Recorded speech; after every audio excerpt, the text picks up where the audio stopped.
자, 손주에게 공부하라고 학원비로 준 게 이 현금으로 주는 거 증여일까요, 아닐까요? 제가 뭐 주변에 많이 듣는 말로 엄마의 정보력과 아빠의 무관심, 할아버지의 경제력으로 아이들이 살아갈 수 있다는 얘기를 들었거든요. 그래서 이건 공부시키는 건데 제 뭐 개인적인 마음을 좀 더 담아 증여가 아니길 바랍니다. 공부시키기 위해서 좀 도와주는 거잖아요. 세 분은 어떻게 생각하시는지 OX 들어주세요. 다 갈렸어요? 저는 아니라고 생각합니다. 네네. 대한민국의 발전은 높은 교육열. 애를 그렇습니다. 가르치겠다는데 거기다 세금 부과하시면 안 됩니다. 그렇습니다. 약간 그 마음에서 소리를 내신 것 같은데. 네네네. 근데 어쨌든 증여세가 지금 나왔잖아요, 화면상으로는. 이거 왜 뭐가 잘못돼서 그런 거예요?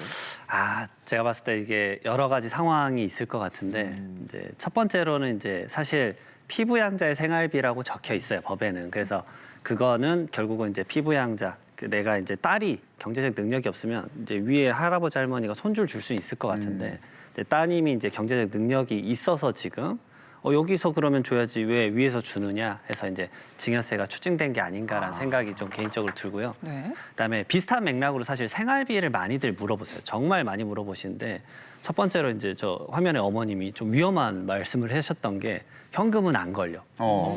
그러면은 뭐 모든 세상 천지 사람들이 다 현금 줘서 안 걸릴 수 있으니까. 생각보다 현금을 주는 게 어렵습니다. 왜냐하면 ATM에서 이제 하루에 한 번에 100만 원씩밖에 못 나와요. 그다음에 하루에 600만 원 출금할 수 있는데 그래 몇 번 이렇게 한 3일 정도 출금하러 가면 옆에 이제 경찰 아저씨가 서 있습니다. 보이스피싱 인출책으로 볼 수 있기 때문에. 아이고. 그래요. 그래 이제 쉽게 생각하지 않으셨으면 좋겠고요.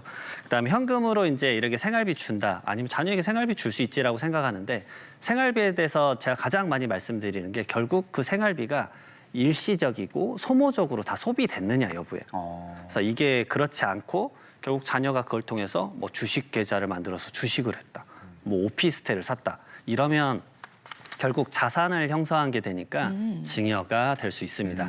그리고 두 번째로는 자녀가 경제적 능력이 없어야 돼요. 그때만 피부양자의 생활비라는 점, 이것도 꼭 명심하셨으면 좋겠습니다. 네, 네.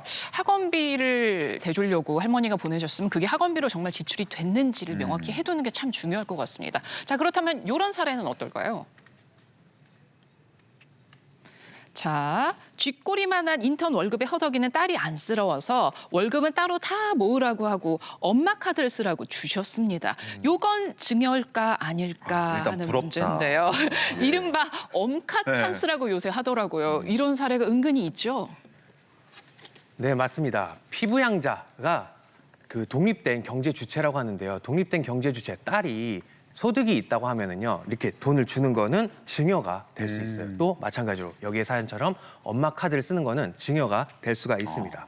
아니, 에이, 인턴 월급 얼마 되지도 않는데 이거 갖고 어떻게 해요? 라고 얘기하는데 본인이 소득이 있으면은요, 그 소득으로 생활을 하는 게 원칙입니다. 그리고요, 또 엄마 카드를 사용을 하잖아요. 네. 명확하게 엄마 카드 명세서에 어디에서 얼마를 썼고 누가 썼고가 이렇게 확인을 할 수가 있는 게 만약에 딸이 인턴을 부산에서 하고 있고 부모님이 서울에서 살고 있다. 네. 이런 경우라고 한다면은 카드 내역이 부산의 마트, 부산의 병원, 부산의 뭐 사는 곳에 음식점 이런 것들이 예. 나오게 될 거예요. 이걸로 해서 다 걸리게 됩니다. 그리고 엄마 카드를 이렇게 계속해서 결제를 하게 되면은요, 더 무서운 게 뭐냐면 이게 다 엄마 카드 사용 내역들이 다 누적이 돼서 국세청에 다 들어가 있어요. 근데 나중에 딸이 본인이 큰 돈을 쓴다거나 집을 산다거나 이럴 때 너 그 돈 어디서 났니? 지금까지 번 돈 생활비로 쓰지 않았었니? 라고 얘기하면서 네. 엄마 카드 쓴 내역까지도 같이 걸리게 되는 이게 더 무서운 겁니다. 이 사연을 듣다 보니까 의문점이 좀 생기는데요. 네. 국세청에 계신 분들이 그렇게 한가하신 분들이 아니란 말이죠. 굵직굵직한 나란 일 하시는 분들이 그렇게 자잘한 것까지 다 들여다본다는 그 말씀이십니까? 네, 제가 아는 국세청 직원분들 중에 야근 안 하시는 분들이 없어요. 정말 바쁘거든요. 네. 근데 우리 컴퓨터는 쉼없이 돌아가고 있습니다. 최근에 이제 국세청에서도 행정에 AI를 도입하겠다고 했고요. 엔티스라 그래서 국세 이제 행정 통합 시스템이 있습니다. 거기서 전부 다 생세한 내역들을 사실 많이 볼 수가 있어요. 그러니까 자녀나 부모님의 소득, 이거 클릭 몇 번만 하면 금방 쫙 나오고요. 그래요. 부동산 사용 내역, 그 관련된 거래 내역, 금융 거래, 그다음에 카드 사용 내역 전부 확인하는데 어렵지 않습니다. 예를 들어서 이 카드 그러면 내가 얼마 썼는지 어떻게 아느냐. 이거 보시는 분들 연말정산 간소화 서비스 뒷면에 보면 카드 사용 얼마인지 나오잖아요. 그쵸. 그걸 통해서 갑자기 뭐 2천만 원, 3천만 원 썼었는데 갑자기 엄카 찬스 쓰면서 갑자기 0원이 됐다. 이러면 걸릴 확률이 이제 너무 쉬워지는 거야. 이런 것들을 AI가 전부 다 분석을 하는 건데 네. 결국 국세청에서는 이런 관점이에요. 세 가지 관점인데 이 첫 번째로는 돈이 그럼 어디서 나왔을까? 그다음 두 번째로는 누구 통장으로 이게 들어갔을까? 그다음 세 번째는 왜 그런 방식으로 흘러갔는지 이런 것들에 대해서 명확하게 좀 소명을 못 하시면은 결국은 이제 증여로 오해받고 증여세 내고 거기에 가산세까지 많이 낼 수가 있는 상황이 펼쳐집니다. 네. 점점 더 기술도 발전을 하고 있으니까 함부로 이 꼼수를 쓰면 안 되겠습니다. 그럼 이런 경우는 어떨까요? 자, 생애 최초로 내 집 장만을 하려는 아들 딱 2억 원이 부족하다는데 내 노후 자금으로 빌려주면 증여다 아니다.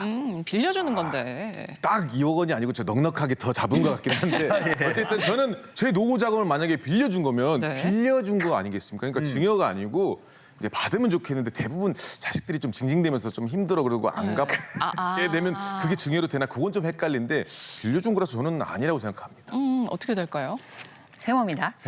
다만 이게 빌려준 것이냐 준 것이냐 증여냐를 따질 때 차용증을 반드시 쓰셔야 됩니다. 차용증을 쓰실 때는 언제 얼마를 누구에게 준다, 언제 갚는다, 그리고 중요한 것은 이자를 정하셔야 됩니다. 그리고 이자를 은행에 따박따박 예금 통장에 어머님 통장에 넣어주지 않는다라고 하면 증여로 인정이 될 것입니다. 아니 근데 가족끼리 야박하게 차용증까지 쓰는 게 좀 쉬운 일이 아니거든요. 예, 야박하다고 생각하시는데요. 우리 자녀분들 만약에 차용증을 쓰지 않으시면 증여세를 낼 것인데 차용증 쓰실래요? 안 쓰실래요? 차용증을 쓰셔야 합니다. 네. 차용증을 쓰시는 게 좀 부담이 간다라고 하면 우리 핸드폰에 휴대전화 문자라도 있지 않습니까? 얼마 빌려주시고요. 제가 언제 갚을게요. 이자는 어떻게 내드릴게요. 그런 문자라도 주고받으셔야 되는데 중요한 것은 어머님 통장에 반드시 이자가 매달 또는 1년에 한 번 정했다면 따박따박 들어가야 됩니다. 그래서 차용증만 있고 이자를 상환한 기록이 없다라고 하면 증여로 인정되는 확률이 더 높습니다. 그래서 이자 꼭 내셔야 됩니다. 네, 네.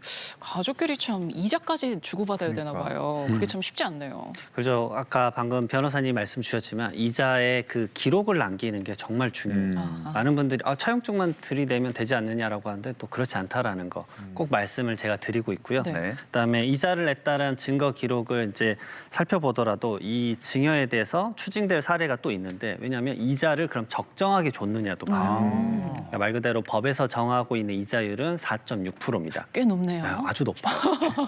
제가 좀 많이 말씀드리고 싶은 게 그래서 뭐 2억 1,700만 원에 4.6%라면 한 1,000만 원 정도가 나오거든요. 그러면 그 정도는 괜찮다라고 잘못 알고 계신 경우가 많은데 합리적 경제인이면 2억 원을 사실 저축은행에만 넣어놔도 이자가 많이 붙을 거거든요. 그러니까 이런 부분들을 꼭 염려해서 이자를 지급해라.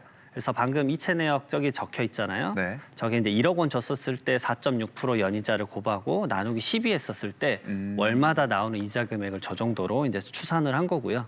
그다음에 통장 메모 꼭 기록하라고 말씀드리고 싶어요. 그냥 주게 되면 이게 생활비인지 이자인지 알 수가 없기 때문에 간단하게라도 이자 상환 이런 식의 문구라도 꼭 쓰시길 바라겠습니다. 네. 적절한 법정 이자로 이자를 지급한다는 가정하에 차용증은 그럼 어떻게 써야 하는지 양식이 따로 있을까요? 차용증에 정해진 양식은 따로 있는 건 아니고요. 어떤 틀이 있는 건 아니고 차용증은 그냥 종이에 작성을 하셔도 되는데요. 꼭 들어가야 될 것들이 한 6가지 정도가 있습니다. 어떤 거 들어가야 되냐면은 가장 먼저 돈을 누가 빌려준다. 우리 부모님 빌려준다. 빌려주는 사람 들어가야 될 거고요. 그리고 돈을 누가 빌린다. 자녀분 들어가야겠죠. 이름, 주민번호, 주소 같은 거를 적어주시고요. 또 차용증에 들어갈 거 얼마를 빌린다 이런 거를 구체적으로 적어주시면 돼요. 근데 이 구체적으로 적는 게 가장 좋은 방법은 한글로도 적고요. 숫자로도 적으면 돼요. 그래서 만약 2억 원을 빌려준다 조금 전처럼 그러면 숫자로 200000000 적어주시고 옆에 한글로 금 2억 원 정 이렇게 적어주시면 돼요.